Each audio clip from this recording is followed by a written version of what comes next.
మమ్మల్ని ప్రేమిస్తున్న మా ప్రియ పరలోకపు తండ్రి, నీకు వందనాలు ప్రభువా. మీ కుమారుల ద్వారా మంచి విషయాలు మాకు తెలియపరిచారు. పోరాటమయ్యా, నిజమే. క్రైస్తవుడు పోరాటం చేయవలసిన అవసరత ఉంది.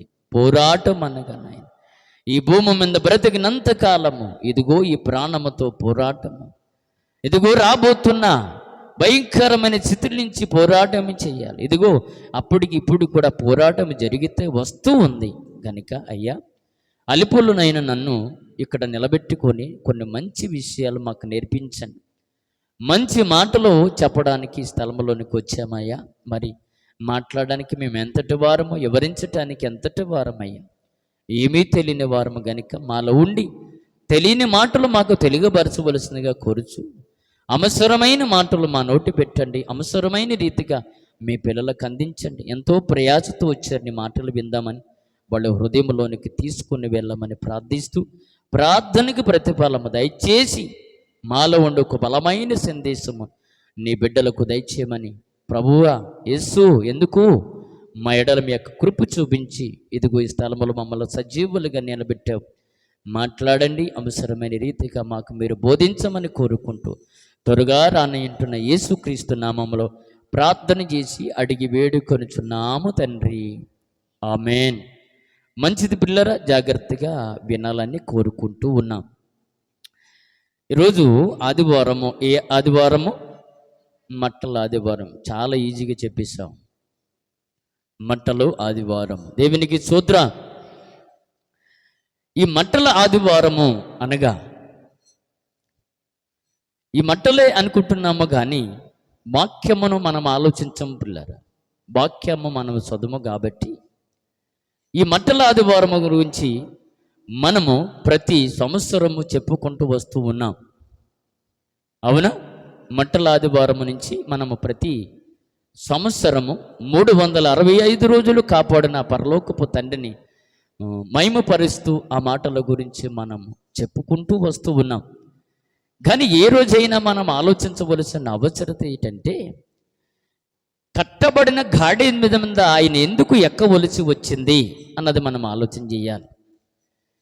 పిల్ల మీద ఎందుకు ఎక్కవలసి వచ్చింది అన్నది మనం ఆలోచించాలి. ఈరోజు భూమి మీద అనేకమైన గాడిదలు ఉన్నాయి. కట్టబడిన గాడిద దగ్గరికి ఎందుకు వెళ్ళవలసి వచ్చింది అని మనం ఏ రోజైనా మనం ఆలోచన చేస్తామా? ఈరోజు కట్టబడిన గాడిదలు అనేకవి ఉన్నాయి. ఆ గాడిదలకి ఏమి కావాలి అని అంటే వాక్యము కావాలి. కట్టబడిన గాడిదకి ఏం కావాలంటే వాక్యం అవసరం.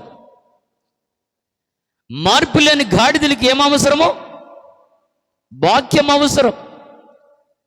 కట్టబడిన గాడిద ఎందుకు కావాలంటే, కట్టబడిన గాడిదకి ప్రభువు కావాలని అడిగాడు. మిగతా గాడిదలు ఎక్కడన్నా లేవా అని అంటే గాడిదలు ఎందుకు లేవు? ఉన్నాయి. బజార్లో ఎక్కువ గాడిదలు ఉంటాయి, అక్కడక్కడ ఉంటాయి గాడిదలు. కానీ ఎందుకు కట్టబడిన గాడిదే కావాలని ప్రభు అడిగాడు అని మనం ఆలోచన చేస్తే, ఈరోజు మార్పు లేని గాడిదలు ఎన్నో ఉన్నాయి. ఆ గాడిదలకి ఏం కావాలి? వాక్యము కావాలి. ఆ గాడిదల మీద ఎవరు ఎక్కాలి? ప్రభు ఎక్కాలి. ప్రభు ఎక్క సారీ చేయాలి. కానీ గాడిద మీదే ఎక్కి రావాలని ఎందుకు అలా చెప్పబడుతుంది? ఏ గుర్రాలు లేవా? చిన్న గుర్రాలు లేవా? ఉన్నాయి. మరి గాడిద మీద ఎందుకు కూర్చోడు? ఏం పెసలా? కాదు. గాడిద పెసలేంటి? ఏంటండి? వచ్చిన వాడు గుర్రం మీద రావాలి, నాకుపోతే రథం మీద రావాలి, నాకు ఫ్లైట్ మీద రావాలి. పైనుంచి వచ్చినోడికి ఇంకా గౌరవం ఎక్కువ కదా. గాడిద మీద వచ్చినోడు గాడిద మీద రావడమేటరా అన్నట్టుగా మనం ఆలోచన చేస్తాం. అంటే గాడిద మీద వస్తే శేఖం మీద వచ్చినట్టే కదా. అవును కదా.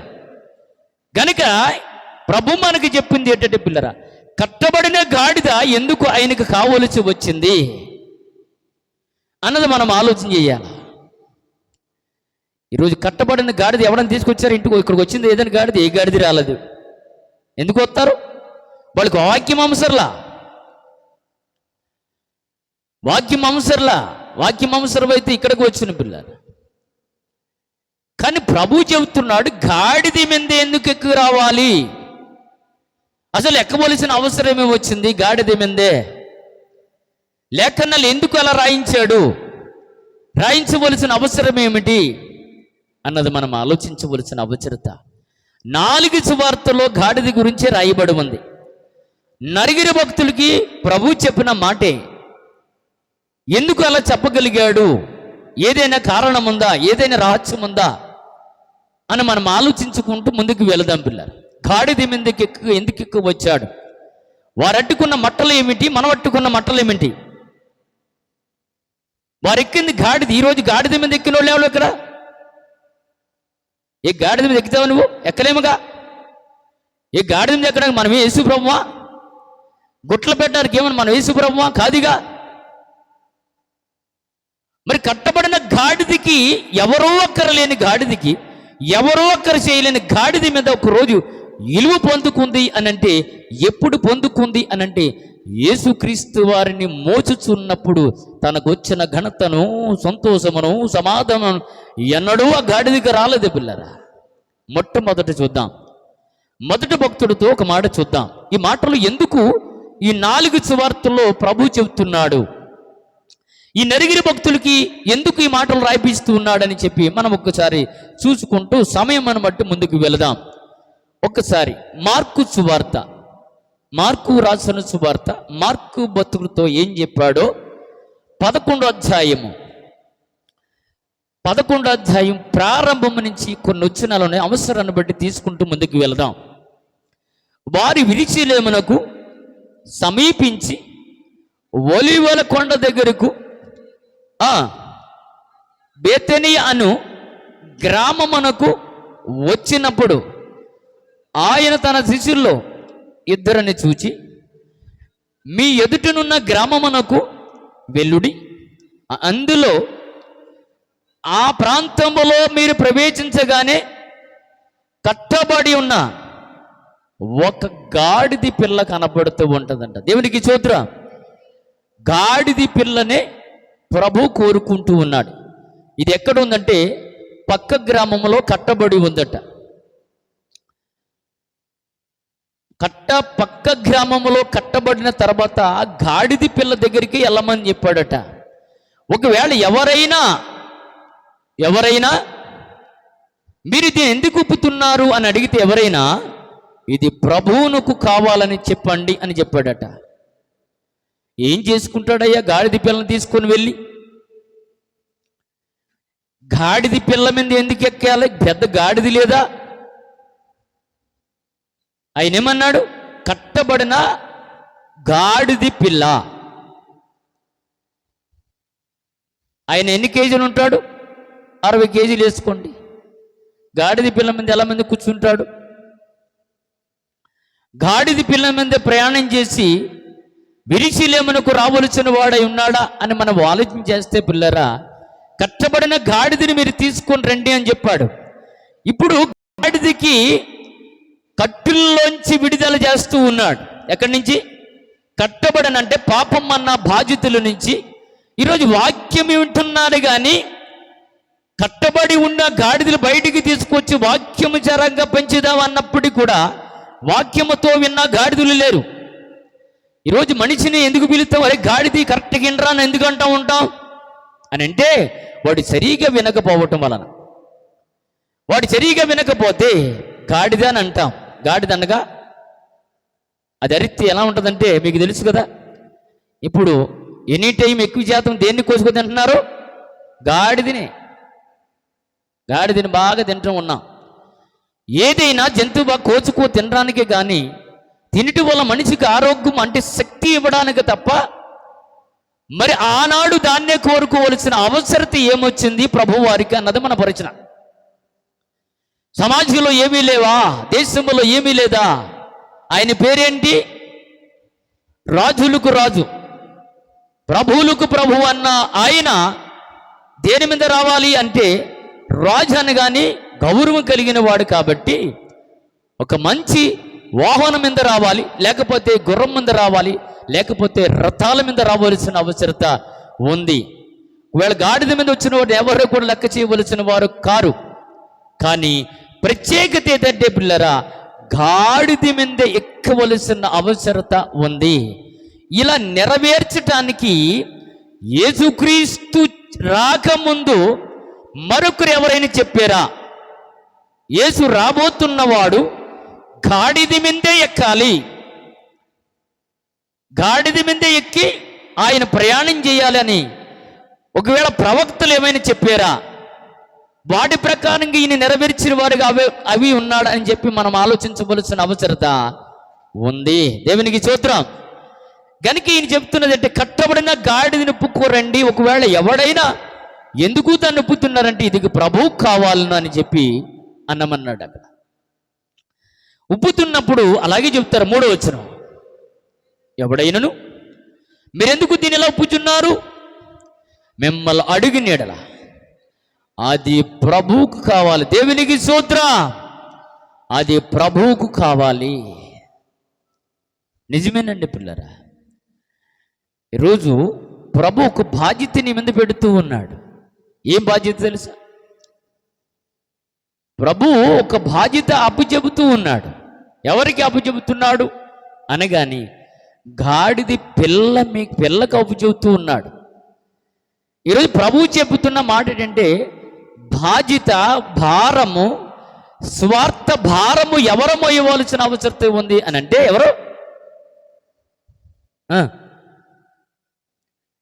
యవన కాలములో యవన పిల్లలు దేవుని వాక్యమును మోయవలసిన అవసరత ఉంది. పోనీ మోస్తున్నారంటే మోయిట్లా బాధ్యత కలిగి భారము కలిగి శావీసులో నమ్మకమైన జతపనివారుగా ముందుకు వెళ్ళాలి అని మనం అడిగితే, ఇప్పుడు మొయ్యగలిగితే మొయ్యమంటే మోస్తారా? ఎందుకులే అంటే మేము మొయ్యలేము అని పరిస్థితి అయిపోయింది. ప్రభుకు ఎవరు కావాలని కోరుకుంటున్నాడు అంటే యవన కాలమందు కాడి మొయ్యట నెరుడికి ఎంతో మేలని చెప్పాడు. అవునా కదా? ఎందుకని? యవన కాలములో వారు ఎక్కువ పని చేయగలుగుతారు. ఏ భారం పెట్టినా ఏ బాధ్యత పెట్టినా మొయ్యగలిగిన సమృద్ధులని చెప్పి దేవుని వాక్యం వారి మీద పెట్టగలిగితే మంచిదని చెప్పి ఇదిగో గాడిదని తీసుకుని వస్తూ ఉన్నాడు. గాడిదని మనం తీసుకుని వస్తున్నప్పుడు మనం అది నిశ్చయించుకుంటూ ఉంటాము, కానీ అది ప్రభువుకు కావాలని చెబుతున్నాడు. ఇంకేం చెబుతున్నాడు? 5 వారి వెళ్ళగా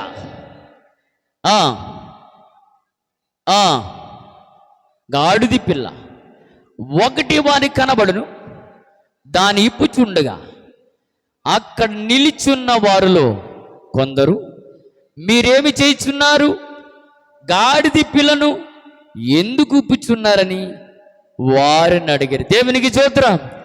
ఏమంటే అలా అడుగుతారని నేనేం తెలుసు? చూడండి, ఆశ్చర్యం కాదండి ఇదంతా. ఎక్కడో ఉన్న ఆయన మీరు ఉప్పుతున్నప్పుడు దీన్ని ఎందుకు ఉప్పుతున్నారు అని చెప్పి అడుగుతారు. దీనికి ఇలా సమాధానం చెప్పండి అని ముందుగా చెప్పాడు. మీరు ఇలా సమాధానం చెప్పండి అని ముందుగా చెప్పాడు. చెప్పినప్పుడు యేసు ప్రభు చెప్పినట్టుగా వీరు కరెక్ట్ అయిన సమాధానం ఏంటంటే ఇది ప్రభువుకు కావాలని. మనమందరూ ఎవరికి కావాలి? మరి ఆయన మాట వింటున్నామా? మనం వింటున్నామా? సమయానికి హాజరవుతున్నామా? సమయం ఎక్కడికైనా వెళ్తే సమయానికి హాజరవుతామా లేదా? అవును కదా, హాజరవుతాము. కొద్దిగా లేట్ అవుతే పరిచయం ఏమిటి? మోకాళ్ళ మీద నిలబెట్టడం. ఉన్నాయా? ఇవన్నీ జరుగుతాయా? లేకపోతే దెబ్బలు ఉన్నాయా? లేవా? ఉన్నాయి. మరి ప్రభు మందిరానికి వెళ్ళి మనం ఎందుకు లేట్ చేస్తాం? ఎప్పుడైనా వెళ్ళా ఎవడేమనలు మనల్ని, ఎవడో ఏమనివాడు లేనని చెప్పి మన ధైర్యం. కానీ ఎవడు ఏమనకపోయినా ఒకరోజు మనం ప్రభుకి అప్పచెప్పవలసిన అవసరం మాత్రం ఖచ్చితంగా ఉంది. కనుక ప్రభుకి కావలసిన గాడిదని వారు ఒప్పుకొని తీసుకొని వచ్చుచున్నప్పుడు 7వ వచనం, వారు ఆ గాడిద పిల్లను యేసునొద్దకు తోలుకొని వచ్చి తమ బట్టలు దానిపైనగా, ఇంతవరకు దేనికి ఉపయోగపడ్డది అంటే మనిషికి పని నిమిత్తం ఉపయోగపడ్డది. అంటే మనుషులు మనకి ఏదైనా తీసుకొని వెళ్ళడానికి దాన్ని పని వస్తువుగా వాడుకున్నారు. ఆనాడు వాహనాలు లేకపోతే ఏ వాహనాలు అంటే ఈ గాడిదలే. అక్కడి నుంచి ఇక్కడికి మోసడానికి ఈ వాహనాలుగా పెట్టుకున్న ఆనాడు గాడిదల మీదే వారు ప్రయాణం చేస్తూ వస్తున్న వారి పిల్లలు. కానీ ఇక్కడ ఏం పేర్చాడట? బట్టలు పేర్చాడట. ఇంకా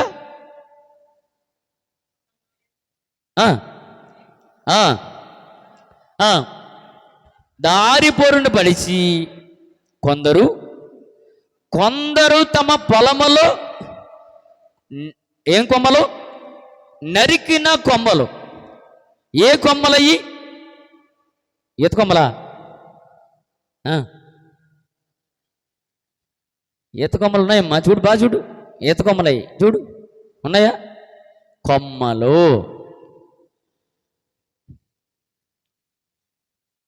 అంతకుముందు గాడిది వచ్చినప్పుడు ఎవడన్నా గౌరవం చేశారంటారా? చెయ్యకపోవచ్చు. కానీ యేసు ప్రభు వారే సారీ చేసినప్పుడు బట్టలు పొరిచారంట, మట్టలు పట్టుకున్నారంట. ఏమంటున్నారంట? జయము జయము, ప్రభు పేరిట వచ్చుచున్న వారికి స్తుతింపబడునుగాక. వచ్చుచున్న మన తండ్రి అయిన ఏంటంట? దావీదు రాజ్యము స్తుతింపబడునుగాక. దేవునికి స్తోత్రం. మళ్ళా అదే మాట చూద్దామండి. ప్రభు పేరిట వచ్చుచున్న స్తుతింపబడునుగాక మన తండ్రైన దావీదు రాజు. అర్థమవుతుందా? మన తండ్రైన దావీదుకు రాజు. దావీదు రాజు. ఎవరు దావీదు రాజు? దావీదు కుమారుడు ఎవరు అంటే యేసు ప్రభు వారు. దావీదు రాజు. మార్కు గారితో ఇలా చెప్తున్నాడు. ఇంతవరకు మార్కు గారు ఇలా చెబుతున్నాడు. యేసు ప్రభు చెప్పిన మాటలన్నీ కూడా దాన్ని రచిస్తూ మార్కు గారు ఇలా చెప్తున్నారు. ఇంకొక ఆయన ఏం చెప్తున్నాడు? ఆయన కూడా వెళ్ళొద్దాం. లోకాసు వార్త 19వ అధ్యాయం. లోకాసు వార్త 19వ అధ్యాయము. లోకా గారితో ఏం చెప్తున్నాడో ఒక్కసారి మనం వెళ్ళొద్దాం. లోకాసు వార్త 19వ అధ్యాయము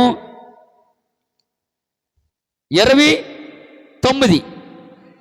ఆయన కొండ ఎందుకంటే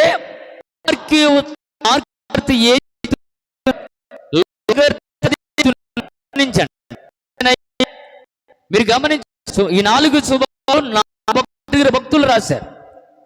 ఈ 4 సువార్తలు భక్తులు రాశారు. మార్కు సువార్తలో మార్కు గారితో చెప్పినట్లుగా, మార్కు సువార్తలు చెప్పినట్టుగా లోక సువార్తలు లోక గారితో కూడా అదే చెబుతున్నాడు. చదువుడు. ఆయన ఒలివల కొండ దగ్గరున్న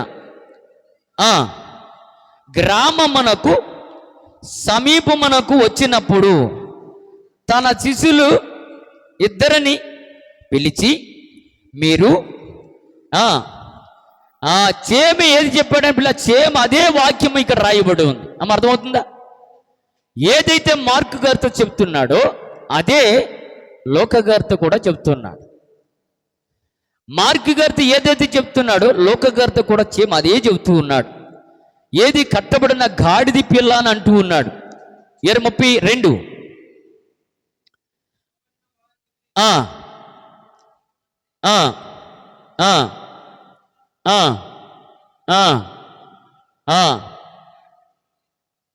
సేమ్ అదే కదా జరుగుతుంది. ఇంకా కిందకు వచ్చేద్దాం. కిందకు వచ్చేద్దాం.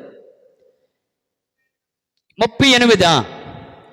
ప్రభు పేరట వచ్చుచున్న రాజు స్తుతింపబడును గాక. పరలోకమందు సమాధానము, సర్వోన్నతుడైన స్థలములో మహిమ ఉండును గాక. దేవునికి స్తోత్రం. ఈయన కూడా అదే రాస్తూ ఉన్నాడు. ఏది రాస్తున్నాడు? మార్పు లేకుండా లోక గారు కూడా అదే రాస్తున్నాడు. ఇప్పుడు మరొక చోటుకి వెళ్దాం. యోహాను గారి దగ్గరికి కూడా వెళ్దాం. యోహాను గారి దగ్గర కూడా మనం వెళ్దాం. యోహాను గారి దగ్గర కూడా వెళ్దాము. యోహాను గారు రాస్తున్న పత్రికలో 12వ అధ్యాయం, యోహాను సువార్త 12వ అధ్యాయం ఏం చెప్తున్నాడో తెలుసుకోవడానికి తెలుసుకోవడానికి మనము ఈరోజు మనకు దేవుడిచ్చిన అవకాశం బట్టి ముందుకు వెళుతూ ఉన్నాం. యోహాను గారితో ఏం చెప్తున్నాడో ఒక్కసారి మనము చూచి మనము తెరిద్దాము. 12వ అధ్యాయము 13వ వచనం పిల్లరా. ఏంటంట? మొదటిగా మనము ఏం చూసుకుందాం? మార్కు సువార్తలో వారు పొలముల్లో పండిన కాయలు అంటే చెట్టులు కొమ్మల నరికి దారి పొరుగు నాపోతే ఓసన్న జయ అన్న చెప్పుకుంటూ యేసుప్రభుకు జై కొడుతూ ఉన్నారు. ఇక్కడేం చెప్తున్నాడంటే యోహాను గారు ఏం చెప్తున్నాడంటే మట్టల గురించి చెప్తున్నాడు. ఏ మట్టలు అంటే దాన్ని ఎవరు వీస్తున్నాడు, అర్థమవుతుందా? అక్కడే మట్టలు అన్నాడు మార్కు గారు. ఇక్కడికి రాబడికి యోహాను గారేమో దాన్ని ఎడవిచ్చి దాన్ని బయటికి తీసుకుని వస్తూ ఉన్నాడు. ఏమొస్తున్నాడంటే ఖర్జూరపు మంటలు. దేవునికి స్తోత్రం. ఏ మంటలు చదువున్నాను ఇప్పుడు? ఖర్జూరపు మంటలు పట్టుకొని ఆయనను ఏంటంట ఎదుర్కొని పోయారట. దేవునికి స్తోత్రం. అంటే దేని మీద ఎక్కువ వస్తున్నాడు అని అంటే గాడిద మీద సారు చేసుకుంటా ప్రయాణమై యెరూషలేమునకు వస్తున్నప్పుడు ఆయన చూచి ఆయనని ఎదుర్కొని వెళుతున్నారట. ఎవరు ఇప్పుడంటే యూదులకు రాజు. యూదులకు రాజు ఎలా రావాలంటే ఒక మంచి వాటి మీద ప్రయాణం చేసి రావాలి. వచ్చుతున్న రాజు దేని మీద ప్రయాణం చేసి వస్తున్నాడు అని అంటే గాడిద మీద ప్రయాణం చేస్తూ వస్తూ ఉన్నాడు. ఇలా చెప్పడానికి కారణం ఏముందంటే 9వ వచనం నుంచి మనం వద్దాం ఒక్కసారి, మళ్ళా కొద్ది పైకి వెళ్దాం. కాబట్టి యూదుల్లో సామాన్య జనులు ఆయన అక్కడ ఉన్నాడని తెలుసుకుని యేసును చూచుటకు మాత్రమే కాక మృతుల్లో నుండి ఆయన లేపిన లాజరును కూడా చూడడానికి వస్తున్నారని. దేవునికి స్తోత్రం. ఇప్పుడు యేసు ప్రభుతో ఎవరున్నారు? లాజరు కూడా ఉన్నాడు. అంటే ఆ ప్రాంతంలో ఉన్న వారికి ఏం తెలిసిందంటే యేసు ప్రభు 4 రోజు చనిపోయిన లాజరుని బ్రతికించాడంట, ఆయనతో పాటు ఉన్నాడంట. వారు సామాన్యమైన మానవులు నిజమేనంటారని చెప్పి చూడ్డానికి కూడా ప్రయాణమై వస్తున్నట్లుగా మనకి ఇక్కడ లేఖనాలు కనబడుతూ ఉన్నాయి. చదువునానా. అతనును బట్టి యూదులలో అనేకులను తమ వారిని విడిచి యేసునందు విశ్వాసము ముంచెరి. దేవునికి స్తోత్రం. ఎంత గొప్ప ధన్యత అండి. ఇంకా కనుక ప్రధాన యాజకులను లాజరును కూడా చంపాలన్న ఆలోచన చేశారు. ఆయన ఏం చేశాడండి? లాజరును కూడా చంపేద్దామని అనుకున్నారట. మంచివాడు మందం ఉండడానికి వీలు లేదు, ఏదో రకం చంపేయాలంతే. ఏదో రకం చంపవలసిన అవసరత ఉంది. ఏంటంట మరనాడు పండగ. ఏ పండగ ఇది? నీ పండగ నా పండగ? యూదులు పండగ. నువ్వు యూదుడువా క్రైస్తుడువా? ఎవరన్నారు? మనము యూదులమా క్రైస్తులమా అని బైబిల్ ఏం చెబుతుందంటే మనము క్రైస్తులు. అంటే అంజిల్లో నుంచి పిలబడిన యేసును వెరిగి స్వచ్ఛమైన నిజమైన క్రైస్తువులుగా భూమి మీద బ్రతకడానికి దేవుడు అవకాశం ఇచ్చాడు. ఈ పండగ ఎవరిది? యూదులది. యూదులు చేయవలసిన పండగ ఇది. మరి ఇప్పుడు చేయవచ్చా? నేను చెప్పను. అది బైబిల్లో చెయ్యొచ్చా చేయకూడదని నేను చెప్పట్లేదు, కానీ బైబిల్ లేఖనాలు చారంగా ఎలాగుంది, ఎలా ఉంటే మనము చేయవలసు. మనము యూదులమైతే కాము. నేను యూదుడును అన్నవాడు ఎవడైనా ఉంటే బయటికి రావచ్చు. ఎవడో కాదు, యూదులం కాము. మనము అంజుల నుంచి పిలవబడి క్రీస్తుని ఎరిగి రక్షకుడిగా ఆయన రక్తము చేత కడగబడి స్వచ్ఛమైన నిజమైన క్రైస్తువులుగా మనము పిలవబడుతున్నాము. దేవునికి స్తోత్రం. ఎవరని చెబుతుంట మనము నేను క్రైస్తుడును అంటావు, కానీ నేను యూదుడును అని అంటామా?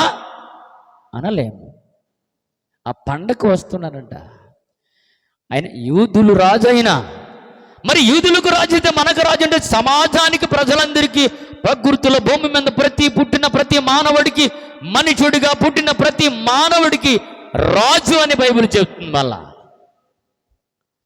ఆ రాజు ఎక్కి అక్కడికి వస్తూ ఉన్నాడట. చదివిన అదే మాట. ప్రధాన యాజకులు లాజరును కూడా చంపాలని ఆలోచన చేసిరి. మరనాడ పండగకు వచ్చిన బహు జనసమూహమును యేసు యెరూషలేమునకు వచ్చుడని విన్నారట. ఏ పండగకి వెళ్ళి ఉంటాడా ఆయన? అంతే కదండి. కానీ వెళ్ళిన తర్వాత ఎలాగెళ్తున్నాడు అని అంటే సారీ చేసుకుంటూ వెళుతూ ఉన్నాడు. దేని మీద? గాడిద మీద ప్రయాణం చేసి వెళుతున్నాడు. మీరు ఆలోచించండి పిల్లరా, రాజే కానీ తన తగ్గించుకొని బ్రతుకుతూ ఉన్నాడు. తగ్గించుకొని తనకు కావచ్చిన వాహనాన్ని ఎంచుకొని ప్రయాణం చేస్తున్న వ్యక్తి. ఎందుకంటే మనం కూడా తగ్గించుకున్న జీవితము మనలో కనబడాలి. అందుకే విడుదల చేస్తున్నాడు గాడిదకి. ఈరోజు విడుదల చేస్తాము, రెండురా బాబు ఆ పాపము నుంచి విడుదల పొందుకోండి, మంచి గాడిద వలె, యేసును మోసే గాడిద వలె నిజమైన స్వచ్ఛమైన వాక్యమును చేత పుట్టుకొని ముందుకు వెళ్ళడానికి రెండి అంటే మేము వద్దు అంటున్నారు వాళ్ళు. అంటే పాపములోనే చనిపోయి పాపములోనే పోదామని అనుకుంటున్నారు తప్ప, ఇదిగో కట్టబడిన గాడిద ఇప్పబడి ప్రభు రాజ్యానికి వారసులు అవుదామని చెప్పి ఇదిగో ఆయన రాజ్యానికి రాలేకపోతూ ఉన్నారు పిల్లలు. గనుక ఇక్కడ చెబుతున్నాడు, చదువునానా ఏ మట్లనా? ఖర్జూరపు మట్టలు పట్టుకొని ఆయనని ఎదుర్కొని జయము జయము ప్రభు పేరట వచ్చుచున్న ఇశ్రాయేలు రాజు, దేవునికి స్తోత్రం వాళ్ళు అంటున్నారు. అప్పుడు ఆనాడు కదా, ఆనాడు వారు అన్నారు. ఆనాడు వాళ్ళన్నారా, నువ్వు అన్నావా అని మని చదివినాను అదే మాట. మా ప్రభు పేరట వచ్చుచున్న ఇశ్రాయేలు రాజు స్తుతింపబడునుగాక అని కేకలు వేసిరి. సియోను కుమారి భయపడకము, ఇదిగో నీ రాజు గాడిది పిల్ల మీద ఆసీనుడై వచ్చుచున్నాడు. దేవునికి స్తోత్రం. ఈ మాట ఇంకో చోట ఎక్కడైనా మనకు రాయబడి ఉందా అన్నది మనం ఆలోచన చేయాలి పిల్లలు. ఈ 4 సువార్తల్లోనూ ఇలా రాయటానికి కారణం ఏమిటి? ఇలా గాడిద మీద ప్రయాణమై చేసి యూదులు రాజా జయము జయమో అనడానికి కారణం ఏమిటి? పోను ప్రభు అలా ఎందుకు రాయించాడు? ఏమైనా ఉందా అన్నది ఇక్కడ ఇంకా కొద్ది చదువునా. ఆయన శిష్యులు 15 వచనం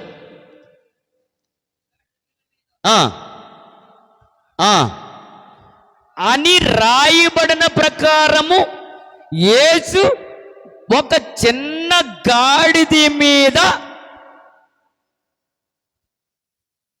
అర్థమైందా మాట మీకు? మళ్ళా అదే మాట చదువు. 15 వచనం అదే అదే చదవండి. అని రాయబడిన ప్రకారం, ఈ మాట అండర్లైన్ చేసుకోండి. అని రాయబడిన ప్రకారం అంటే ముందు ఎవరో రాజు ఉన్నారని మనకు అర్థమవుతుంది కదా. మీకు అర్థమవుతుందా? అని రాయబడిన ప్రకారం ఆయన గాడిద పిల్ల మీద ఎక్కువచ్చును అని ఎవరు చెబుతున్నారు? యోహాను గారు చెబుతున్నారు. ఎవరు చెప్పండొచ్చు. అని రాయబడిన ప్రకారంగా అంటే ప్రవక్తల వచనాలు ఈయన ప్రతిదాన్ని ఏం చేయాలి? దేవునికి స్తోత్రం, నెరవేర్చాలి. తండ్రి వెళ్ళిపోతే తండ్రి మార్గంలోనికి కుమారుడు వస్తే తండ్రి చెప్పిన అన్ని కూడా కుమారుడు నెరవేర్చాలి. మా నాన్నగారికి చెప్పాడు, నెరవేర్చాలి. ఎందుకని? చెప్పాడు కాబట్టి, రాజు ఉంచాడు కాబట్టి నెరవేర్చవలసిన అవసరత ఉంది కాబట్టి, కుమారుడికి చేయవలసిన బాధ్యత ఉంది కాబట్టి నెరవేర్చాలని ఉంది పిల్లలు. రాయబడిన ప్రకారంగా ఏమెక్కితున్నాడు ఈయన? గాడిద పిల్ల మీద ఎక్కవలసిన అవసరత ఉంది. గాడిద లేకుండా, గాడిద పిల్ల మీద కూర్చోకుండా గుర్రం మీద ఎక్కితే ఏమంటారు? లేఖనాలు నెరవేర్చబడుతుంది అంటే నెరవేర్చబడదు. అంటే భక్తులైన వారు ఎవరో రాశారు కాబట్టి, అంటే ఆయనకు కూడా దేవుడు ఆజ్ఞనిపించాడు కాబట్టి ఆయన రాసిన మాట ఈయన నెరవేరిస్తేనే గ్రంథం. అలా నెరవేర్చబడి తీరిస్తేనే జవ గ్రంథం అయింది. లేకపోతే అవుదండి.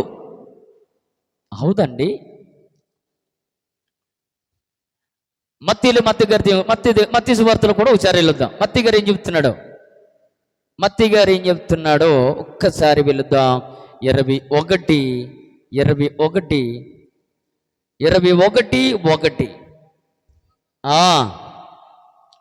తర్వాత యెరూషలేమునకు సమీపించి ఒలీవ చెట్లు కొండ దగ్గర వచ్చినప్పుడు యేసు చూచి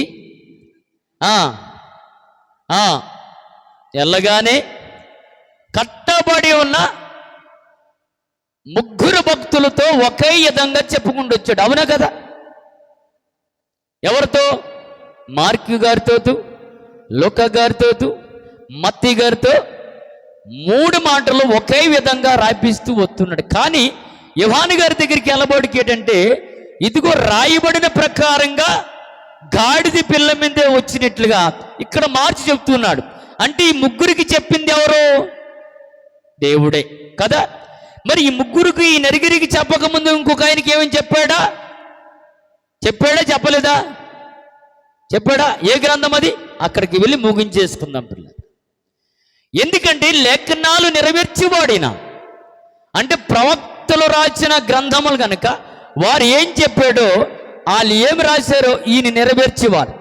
మరి ఎందుకండి నెరవేర్చమంటే, ప్రభు వారు మొన్నే కదా వచ్చాడు, ఎందుకు నెరవేర్చవలసిన అవసరం ఉందని మనం అనుకుంటాం. కానీ బైబిల్ చెప్తున్న మాట చూడండి ఒకసారి. ఎందుకు అలా జరిగింది అంటే, మన యోహాను గారు చెప్పినట్లుగా ఇదిగో అక్కడ ఆ మాట నెరవేరిందంటే, ఇక్కడ ఈ మాట ముందుగా క్రీస్తు పూర్వము రాయబడిన మాటలు. అంటే యేసు భూమి మీదకి రాకముందే ఒక భక్తుడి ద్వారా ప్రవచించిన మాటలు చూద్దాం ఒక్కసారి. జకరియా గ్రంథము 9వ అధ్యాయము ఒక్కసారి చూచి ముగించుకుందాం. జకరియా గ్రంథము 9వ అధ్యాయము, జకరియా గ్రంథము 9వ అధ్యాయం 9వ వచనం.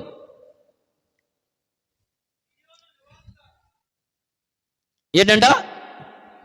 సియోను నివాసులారా బహుగా సంతోషించుడి. పొందాక యోహాను సువార్త చదువుతుంది ఎవరు? యోహాను చదివారా లేదా నాన్న? పొందాక ఏమని రాయబడి ఉంది? చదువు ఇప్పుడు చదువు. సియోను నివాసులారా బహుగా సంతోషించుడి, యెరూషలేము నివాసులారా ఉల్లాసముగా ఉండుడి. నీ రాజు నీతిపరుడును రక్షణ గలవాడును దీనుడై గాడిద పిల్ల మీద ఎక్కి నీ యొద్దకు వచ్చి ఉన్నాడు. దేవునికి స్తోత్రం. ఎప్పుడు చెప్పిన మాట ఇది? ఈ మాట రాయబడికి యేసుప్రభు భూమి ముందుకు వచ్చాడా? రాలేదు. మరి ఈ మాట క్రీస్తు పూర్వం రాయించిన మాటలు. పాత నిబంధన గ్రంథంలో యేసు భూమి మీద రాకముందే ఇదిగో రాబోతున్న రాజు, పుట్టబోతున్న రాజు, యెరూషలేమునకు రాబోతున్న రాజు దీనుడై తగ్గించుకుంటూ, తగ్గింపు స్వభావం ఆయనలో ఉంది కాబట్టి దేని మీద వస్తాడు? గాడిద మీద నీ రాజు వచ్చును అని రాసి ఇదిగో ఒక జకరియా ద్వారాగా దేవుడు ప్రవచించి ఉన్నాడు.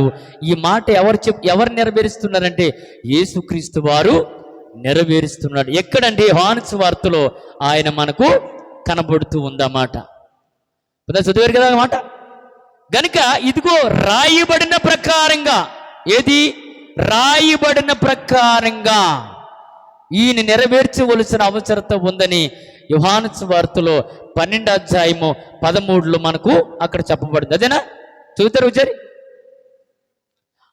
ఖర్జూరపు మంటలు పట్టుకొని ఆయన ఎదుర్కొని పోయిరి. కిందకు వచ్చిగా చీయోను కుమారి భయపడకము, ఇదిగోని రాజు గాడిది పిల్ల మీద ఆసీనుడై వచ్చుచున్నాడు అని రాయబడిన ప్రకారంగా యేసు ఒక చిన్న గాడిద మీద కూర్చొని ప్రయాణం చేసి మీ దగ్గరికి వచ్చును. దేవునికి స్తోత్రం. అది గాడిద మీద వచ్చి ప్రయాణం అంటే ప్రవక్తలు రాసిన ప్రతి మాట నెరవేర్చేవాడు యేసు ప్రభువారు. ఒకవేళ నెరవేర్చుకుంటా ఆయన ఇచ్చ ప్రకారం వెళ్ళిపోయిన వాడు కాదు, వెళ్ళిపోవడానికి పంపించిన దేవుడు కాదైనా గనుక మీరు ఈరోజు మీకు గాడిద వల్ల మీకు అర్థమైందని చెప్పి నేను అనుకుంటూ ఉన్నాను. గమనించండి, ఆలోచన వేరుగండి. లేఖనాలు చెప్పినట్లుగా అంటే యేసు ప్రవక్తలు రాసిన గ్రంథముల ప్రతి మాటను కూడా నెరవేర్చడానికి వచ్చాడు. ఇప్పుడు యేసుక్రీస్తు వారు రాకముందే క్రీస్తు పూర్వం అంటున్నారు కదా మీరు. మరి ఆయన లేకుండా సృష్టి కలగలేదని రాయబడ్డది కదా నన్ను అడగవచ్చు. నిజమే, ఆయన ఏంటంటే ఆదియు అంతము. ఆయన అనవలసిన మాట అంటే నేను లేకుండా ఈ సృష్టి ప్రారంభం కాలేదన్నాడు. అంటే ఆయన ఆత్మరూపుడై తండ్రితో పని చేస్తున్నవాడే కనబడుతున్నాడు. తర్వాత శరీరధారై మన మధ్యలోనికి వచ్చాడు, అవును కదా.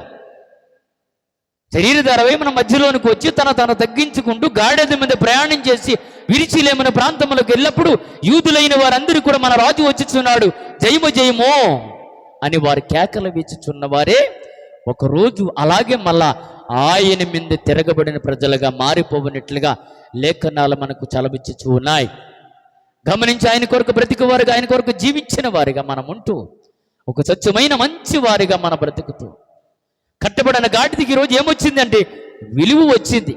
ఈరోజు మనమందరూ కూడా ఎందుకు పనికిరాని వారం. ఎప్పుడు విలువ వస్తుంది అని అంటే ప్రభువాక్యము చేతబెట్టుకొని ప్రభువాక్యం 10 మందికి మనం బోధించుచున్నప్పుడు ఆయన మనం మోస్తున్నప్పుడు మనకు ఆయనను బట్టి మనకు విలువ వస్తుంది, గౌరవం వస్తుంది.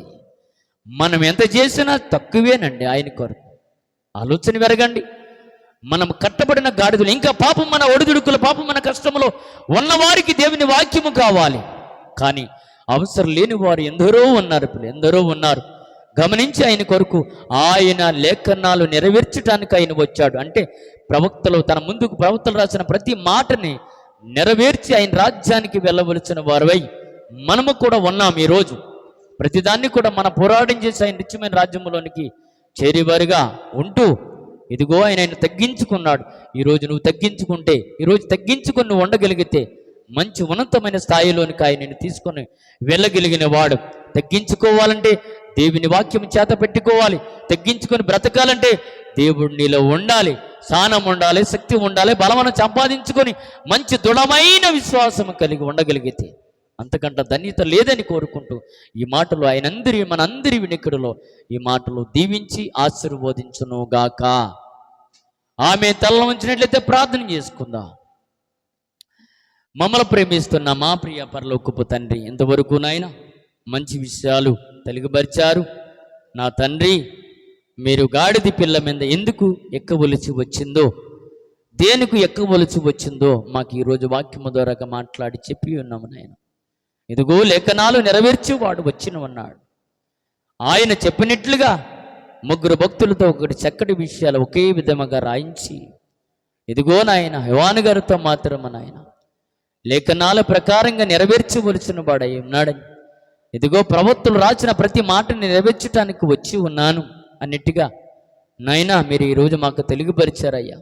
ఖర్జూరపు మాటలు పట్టుకొని ఓ సన్నా ఏ సన్నా అనుకుంటూ ఆనాడు యూదులు జయము జయము అనుకుంటూ ఉన్నారు. నాయనా ఈరోజు మేము అలా ప్రార్థించడానికి, నీ సన్నిధిలో మేము గణపరచడానికి, నిన్ను మహిమపరచడానికి గొప్ప దీవెన మాకు దయచేసినందుకు వందనాలు చెల్లించుకుంటూ కూడి వచ్చిన బిడ్డలు మా నాయన ఈ మాటలు వాళ్ళందరి హృదయములో పలింపజేసి మా ప్రార్థన మీరు తోసివేయక నీరుకట్టి పలింపజేసి త్వరగా రానింటున్న యేసయ్య నామములో ప్రార్థన చేసి అడిగి వేడుకొనుచున్నాము తండ్రి. ఆమేన్. అందరికీ వందనాలు.